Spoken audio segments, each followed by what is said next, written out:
আপনাদের সামনে এখন সংক্ষিপ্ত বক্তব্য রাখবেন ফ্রিডম ফাইটার বাংলাদেশ সরকার। এবারে সংগ্রাম আমাদের মুক্তির সংগ্রাম। রক্ত যখন দিয়েছি রক্ত আরো দেব, দেশকে মুক্ত করে ছাড়ব ইনশাআল্লাহ। বঙ্গবন্ধু বলেছে খেজুরের গাছে পিতারের কলসি দিবে। আমাদের ভাগ্য খারাপ, তিনি চলে গেলেন। আমি ফ্রিডম ফাইটার বললাম নিজের টাকা দিয়ে পিতলের কলসি কিনে প্রত্যেক খেজুরের গাছে ঝুলিয়ে দেব। ওনাদের যা কিছু আছে তাই নিয়ে প্রস্তুত থাকো।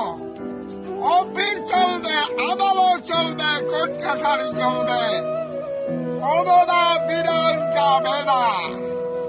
ওদেরকে ভাতে মারবো, কাপড়ে মারবো।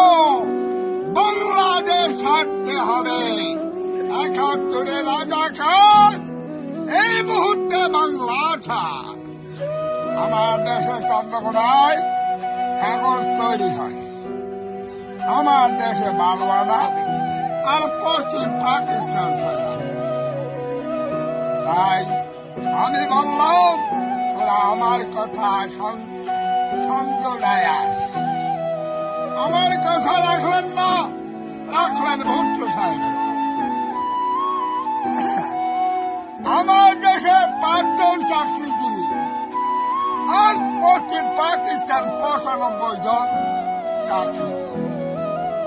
৭.৫ কোটি মানুষ, কম্বলার লাভা কোটি। আমার বাঘের ডাকুন সবাই পাইছে সোনার খনি, আর আমি পাইলাম চোরের খনি। তাই সংক্ষিপ্ত বক্তব্য আর বললাম না কিছু।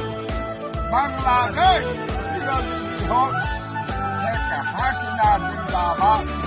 বাংলাদেশ